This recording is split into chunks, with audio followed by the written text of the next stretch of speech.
Hello everyone, today we are going to learn basic AutoCAD 2026 how to add a new layer.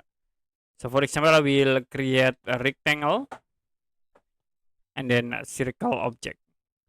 Now if you want to add new layer, you can type layer, press enter, and will be show for the layer dialog box. You click these icons to create new layer. I will set the names layer into rectangle and another we set into circle. Set the color, will change into red color, and for circle set into this magenta color. Click close, and to apply to the object you can select, and I will use the properties tab. You can change layer into circle, and another select the rectangle, change into rectangle layer. Okay, that's it for basic AutoCAD 2026, how to add new layer.